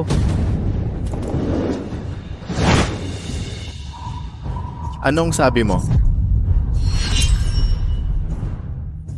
Anong sinabi mo ngayon? Xiaoling Feng, ikaw. Sa harap ng hari, gagawa ka ba ng gusto mo? Sino ba ang gumagawa ng gusto niya? Ikaw ang pinaka nakakaalam. Una, nakipagtulungan ka sa mag-amang Jiang, nilason mo ako. At saka, sinaktan mo ang mga tao ng pamilya Su tungkol sa nangyari ngayon. Kailangan mong ipaliwanag ng maayos. Hindi. Kamahalan. Mangyaring unawain. Akala mo ba talagang ininom ko ang lugaw na yon kaninang umaga nung dumating sa aking bibig? Napansin kong may mali. Nagkunwari akong uminom, nagkunwari rin akong nalason kung sino ang traidor. At para sa kung ano ang balak ninyo ngayon, ano ang pinaplano ninyo upang ilantad lahat. Liu Cheng, lumabas ka. Ha, hindi maar.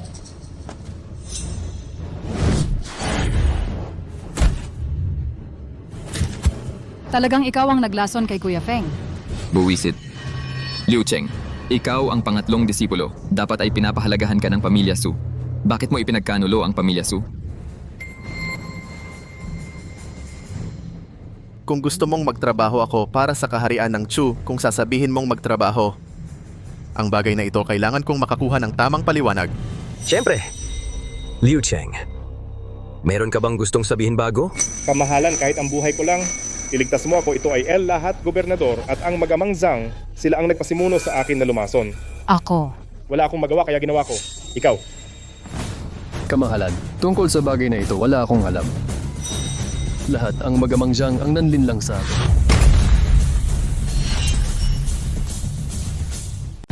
Lahat ng magaman ng pamilya Jiang ay niloko ako. Kamahalan, hindi ako ang gumawa niyan. Ito ay pinilit ako ng gobernador. Pinilit niya ako. Ikaw? Oo nga. Pamimilit ng gobernador, kamahalan, sana'y maliwanagan kayo. Mga tauhan. Opo. Opo.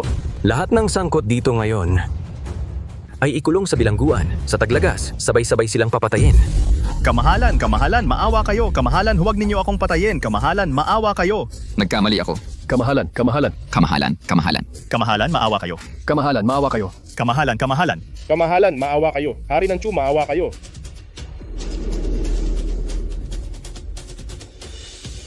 Tungkol sa nangyari ngayon, ako bilang hari ay hihingi ng tawad sa iyo at sa iyong pamilya. Hindi ko inaasahan na ang hari ay magbibigay ng ganitong halaga kay Ling Feng. Hindi naman kailangan sabihin iyon. Xiaoling Feng, ang kaharian ng Chu ay nangangailangan sa iyo. Seryoso ako, nais kitang anyayahan sa pangkat ng mandirigma. Bilang kapitan, pangunahan mo ang kaharian ng Chu at lumahok sa paligsahan ng sining ng pakikipaglaban. Tatanggapin mo ba?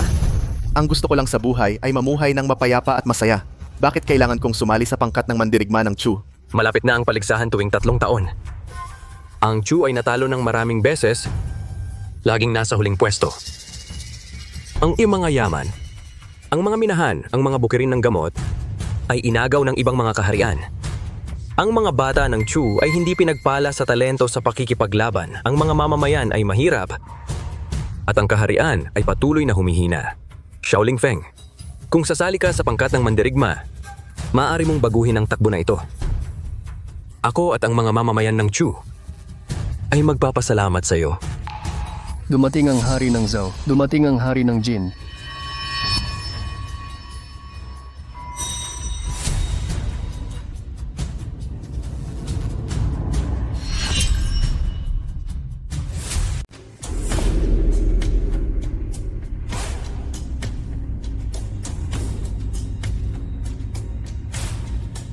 Xiao Lingfeng. Hindi ako magpapaligoy-ligoy. Sa ngayon, ang kampeon sa paligsahan ng sining pandigma ay halos lahat ay pag-aari ng ating Zhao. Kung pupunta ka sa Zhao, ang pinakamahusay na mga mapagkukunan at ihahanda ko ang pinakamalakas na kasama. Ikaw ay dapat mag-isip lamang ng pagtalo sa kalaban. Huwag kang mag-alala sa mga bagay pagkatapos. Ang mga mapagkukunan at kasama ay hindi malaking bagay. Xiao Lingfeng, ang gusto mo ay ibibigay ko lahat, pera, babae, sining panlaban at lihim na lugar. Sa hukbong mandirigma ng Jin, kung sasali ka, bubuksan ko agad ang kabang yaman at maaari kang pumili hanggat gusto mo. Sobra naman yata. 3 hari ang nag-aagawan sa isang tao. Ay hindi pa naririnig. Talagang kahanga-hanga si Kuya Feng. Ito ay teritoryo ng Chu. Si Xiao Lingfeng ay taga Chu rin. Kayo dalawa, hindi ba kayo masyadong nagmamadali? Ang ibon ay pumipili ng mabuting puno para dumapo, narinig ko. Ang gobernador ng Chu kay Xiao Lingfeng ay tila sinaktan siya sa ganitong bansa. Anong kailangan niyang manatili sa Chu? Si Xiao Lingfeng ang may-ari ng espiritong baras. Kahit sino ay magnanais niyan, ang natitira ay laban ng lakas. Xiao Lingfeng, ang mga iyon, kahit anong kondisyon ang ibibigay nila, ako ay magbibigay ng 3 beses. Ano sa tingin mo?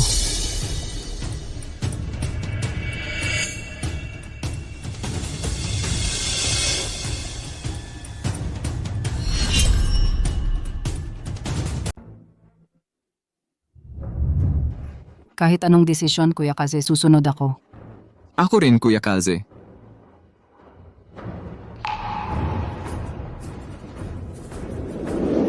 Ang gantimpala mula sa mga hari ng 3 kaharian, lahat ay hindi pangkaraniwan. Pero si Xiao Lingfeng hindi pupunta sa sinumang nag-aalok ng mataas na halaga at hindi pumupunta sa taong iyon. Ano? Kung may kondisyon, sabihin mo lang. Hindi na. Papasok ako sa Chu Warrior Group.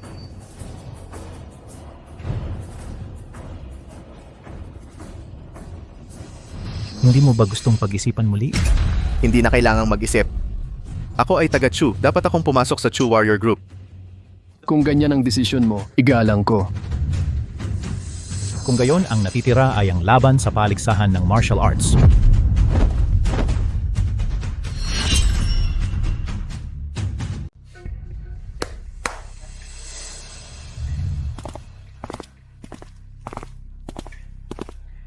Ang paligsahan ng sining pandigma ay gaganapin sa 1 buwan kaunti ang oras.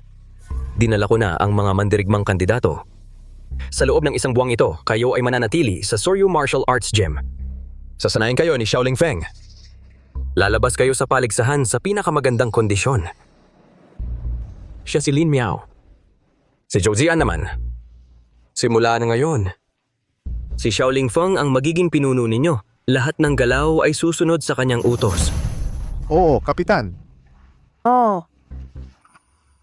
Si Lin Miao ay anak ko. Hindi siya isang mahinang prinsesa. Ang kanyang kakayahan, huwag mag-atubiling gamitin. Ang pagtrato sa kanya bilang prinsesa ay ipinagbabawal. Naintindihan ko. Kung gayon, tara na sa 1 buwan. Sa paligsahan ng sining pandigma. Kapag nakita tayo maging ibang tao kayo, parang muling isinilang.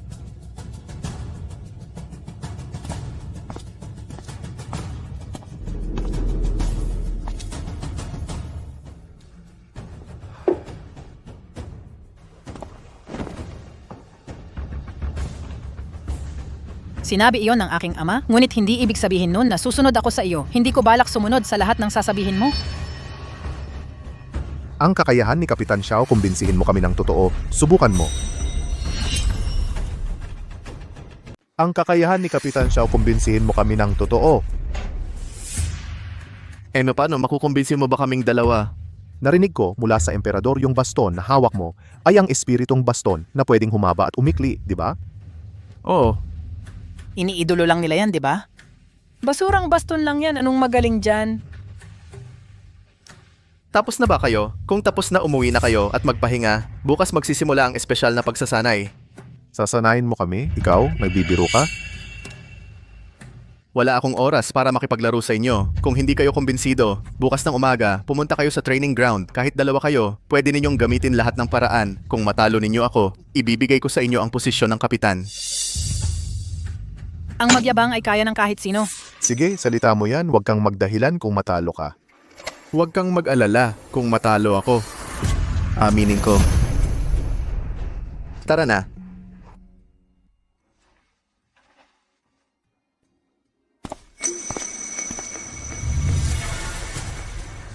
Bakit ka nagmamayabang? Huwag mo kaming maliitin.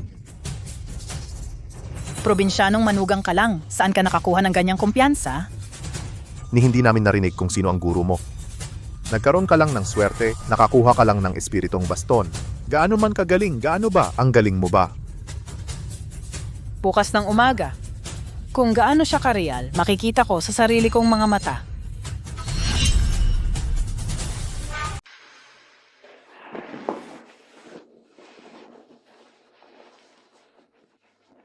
Huwag masyadong mahigpit ngayon. Magaanan mo lang ha? Huwag mo silang masyadong takutin. Hindi ka ba natatakot na saktan nila ako? Kilala kita. Tara na.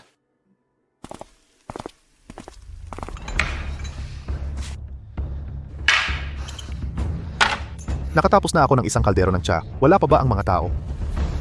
Ako naman lagi ang naghihintay eh. Yung taong yun, pinaghintay ako ng ganito katagal. Ngayon lang. Baka natakot, hindi naman tumakas, di ba? Si Xiaoling Feng baka natakot? Bitawan mo ako? Nasaan si Xiaoling Feng?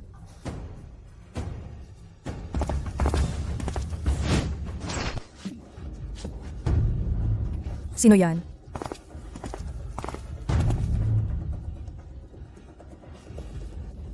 Sa harap ko, galawin si Chunju. Gusto mo bang mamatay?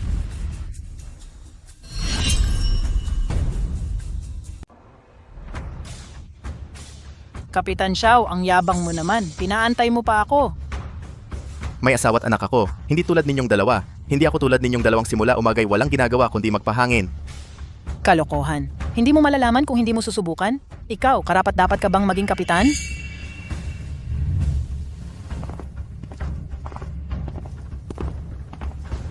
Umupo ka at maghintay. Huwag kang mag-alala.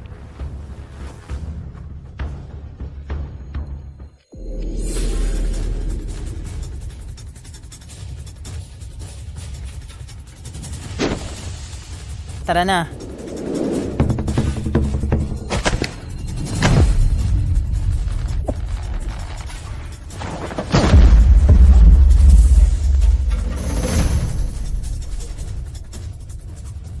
Wala nang oras kayo. Sabay kayong lumaban. Sinong tingin mong niloloko mo? Anong akala mo sa sarili mo? Ako ang prinsesa ng Chu. Ang aking guro ay kapantay ng Panginoong Wuzun. Sa huli, ikaw ay manugang na inampon ng Angkansu. Anong akala mo sa sarili mo na minamaliit mo ako? Sinabi ko nang sabay kayong lumaban. Mas mabuti pang gawin ninyo iyan. Nang hindi sinasadya, masaktan ko ang prinsesa. Magiging problema yon. Ang sama mo? Prinsesa, ba't ka pa nagdadaldal? Una, papatumbahin kita. Prinsesa, ano pang daldal mo? Una, patutumbahin kita.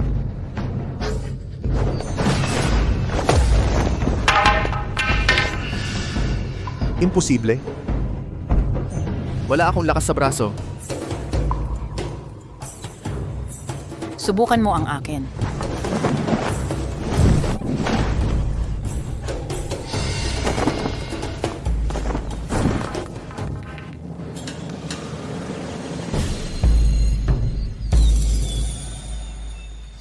Nawawala ang balance ko. Ang laban ngayon ay talo ako. Ako. Sumusuko na. Kung kinikilala ng prinsesa, kinikilala ko rin. Kapitan. Ang mga salita ninyo, tandaan ninyo, mula ngayon, hindi ka na prinsesa at hindi ka rin aristokrata. Kayo dalawa ay mga mandirigma lamang. Tayo ay iisa. Mamamatay tayong magkasama o mananalo tayong magkasama. Oh.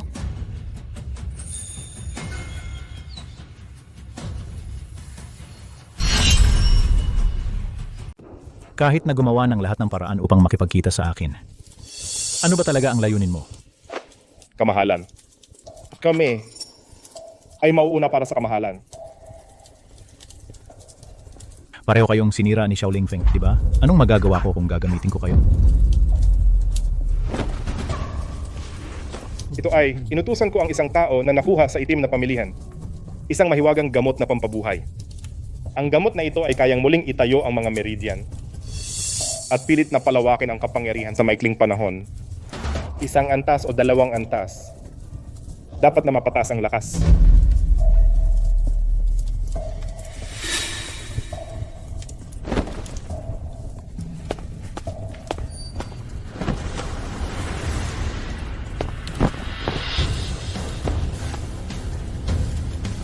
May ganyan bang magandang epekto? Bakit gusto mong makipagtulungan sa akin? Ang gamot na ito ay makapangyarihan, ngunit kapag ininom, ang buong katawan ng hindi mabilang na langgam parang kinakain. Isang paghihirap. Isa sa 1,000 pag-asa lamang. Ang makaligtas ay isa sa 1,000. Kung hindi protektahan ng isang dalubhasa, tiyak na hindi maliligtas. Kaya kapag iinumin mo ang gamot na ito, gusto kong magkaroon ng bantay. Kung gusto mong tulungan ako, kailangan ng katumbas na kapalit, di ba? Ang hari ng Zhao ay naghahanap ng magaling na tao, di ba? At si Xiao Lingfeng ay ang kapitan ng Chu Warriors. Sa kanyang kakayahan para manalo si Zhao sa martial arts tournament ay halos imposible. Walang galang. Hari ng Zhao.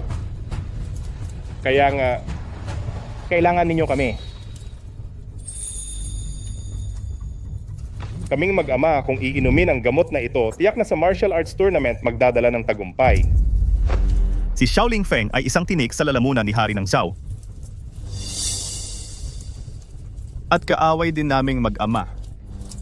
Siya rin ang kaaway namin, mamatay siya at mananalo si Zhao. Iyan ay 2 ibon sa isang bato, di ba?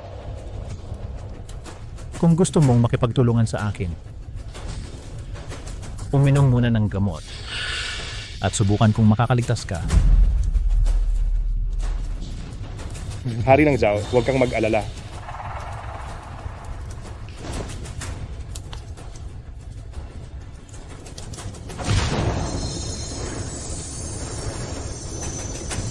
Kung may anumang mangyari, patay na agad sila. Oo.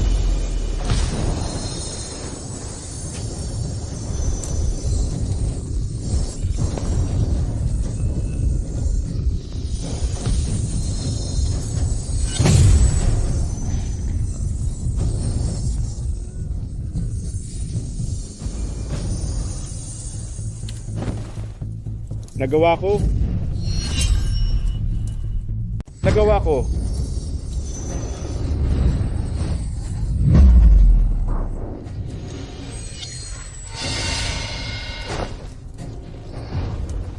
Ako rin.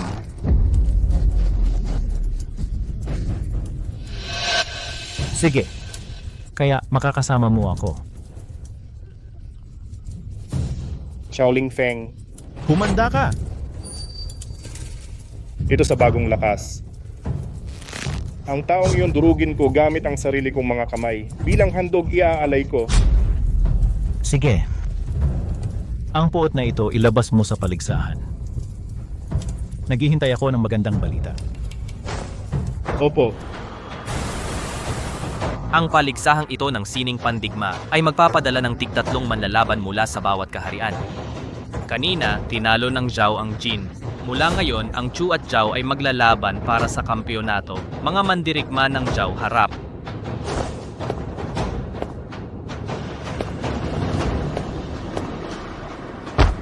Mga mandirigma ng Chu harap.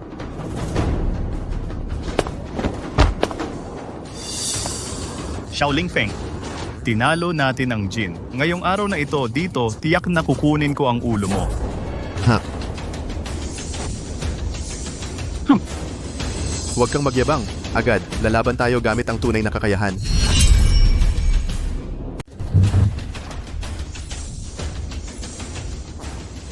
Huwag kang kumatok ng malakas, agad. Labanan natin ng tunay na lakas.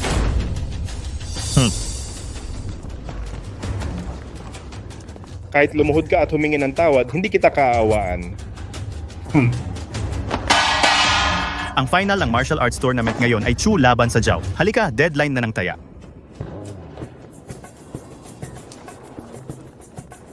Ano ang itataya mo? Siyempre, tataya ako sa Zhao. Ang Zhao ay 30 taon ng panay ang panalo. Tama. Sa pagkakataong ito, may misteryosong malakas na tao. Na darating daw sa Zhao. Tiyak na mananalo siya sa tournament ng sunod-sunod. Ang Zhao ay mananalo muli ngayon. Ang mga yaman ng mundo ay magiging pag-aari ng Zhao. Ang Chu ay mananatiling bilang talo ng bansa. Manatiling mababang uri. Hahaha. Ang Chu ay hindi naman masama ngayon. Ang hari ng Chu ay nag-imbita raw ng malalakas. Uy, sa Chu, makakahanap ba sila ng matino? Ha? Hahaha, oo nga. Ang Chu ay 30 taon nang natatalo. Ang palasyo ng hari ng Chu ay sira-sira na at wala raw pera para ayusin. Hahaha. Talo ang Chu ng 7 taon na. Ang hari ng Chu ang palasyo ay sira-sira. Wala raw pambayad para ayusin. Hahaha. Hindi naman siguro. Ang kakayahan ay talento at pagsasanay na tutukoy sa pagsasanay. Baka ngayong araw mula sa Chu may isisilang na henyo. Yung Shaolin Feng sa nakikita ko ay makapangyarihan at marangal gwapo at maganda ang itsura. Siguradong kaya niya. Kayo ang sinasabi ay tungkol kay Shaolin Feng? Walang kwentang usapan. Kahit ako, alam ko na si Shaolin Feng ang kanyang chi veins ay ganap na sira. Tanging mga tulad ninyo, ang nakikita lang ay itsura. Tama, nalilito sa panlabas na anyo. Isa lang siyang magandang lalaki, walang paraan na mananalo siya. Ikaw din, huwag mong sayangin ang pera. Halika lahat kung tumaya kayo sa Zhao, kikita kayo kung hindi mawawalan kayo ng lahat. Mga walang kwenta. Josian, ibigay mo ang pera. Ha? Bilisan mo.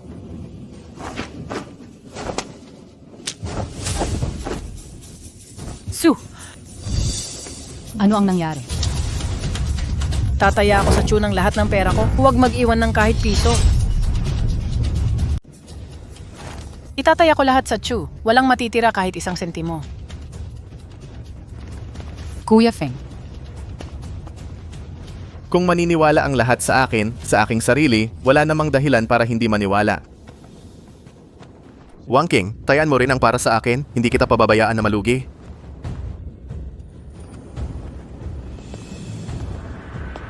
Binibini, saan mo ilalagay ang taya?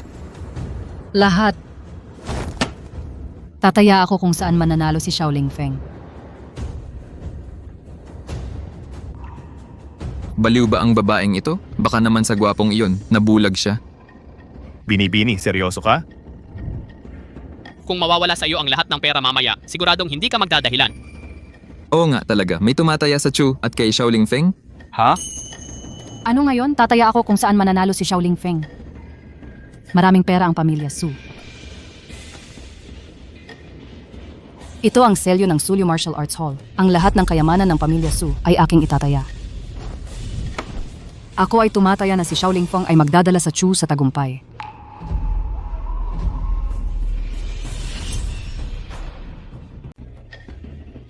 Ito ang selyo ng Soryu Bukan. Ang lahat ng kayamanan ng pamilya Su ay ipinupusta ko. Ako, si Shaolin Feng, ay ang magdadala sa Chu sa tagumpay.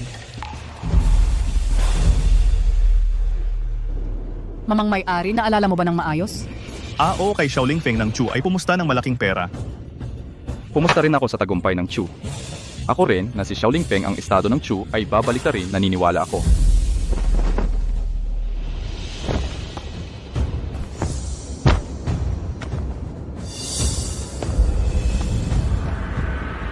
Tayo ay tiyak na mananalo. Kung may kapitan, tiyak na mananalo. Kung lahat kayo ay pumusta sa panalo ko, kailangan kong manalo. Huwag kang mangarap. Ayon sa narinig ko kayo sa aming kapitan, natalo kayo pa rin sa harap ng kapitan mag-ingay. Hoy, tingnan mong mabuti. Mamaya, una babaliin ko ang mga binti ng inyong kapitan. Papaluhod ko siya sa harap ng lahat at magmakaawa para sa buhay. Ikaw. Paligsahan sa martial arts, final na laban estado ng Chu laban sa Zhao magsimula. Ngayong araw lang sa mundo. At si Shaolin Feng ang pamilya Su ay wala.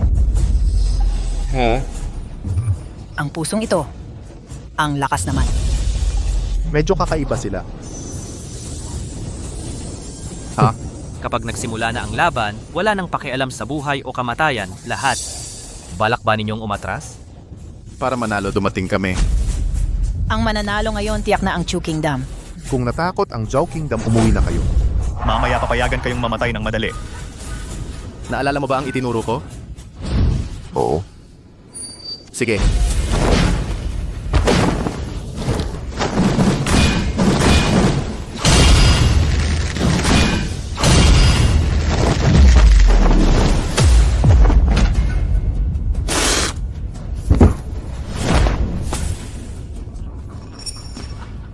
Mga babaeng bata, mamatay kayo.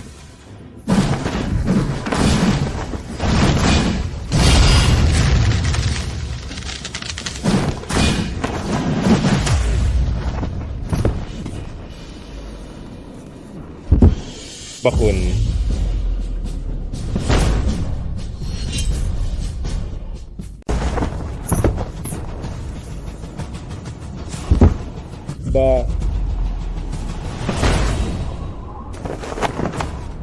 Ba. Papatayin ko kayo.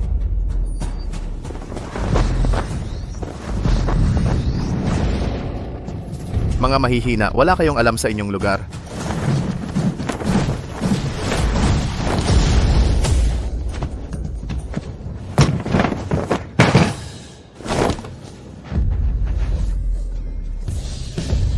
Naku, ang lahat ng aking kayamanan, ipinusta ko lahat ito. Siyempre, tiyak na mananalo si Kuya Feng Chunju, kunin mo ang pera. Si Jiang Jiba, Jiang Tiangang namatay sa labanan doon tagumpay ng Chu. Nanalo tayo. Nanalo ang Chu. Nanalo si Kuya Feng. Matapos ang ilang dekada, Sa wakas ay nakuha ng Chu ang tagumpay, ha ha ha ha ha. nakuha ng Chu ang 3 minahan, 5,000 mu ng mga medisinal na bukid, nakuha ang 27 volume ng mga lihim na sining.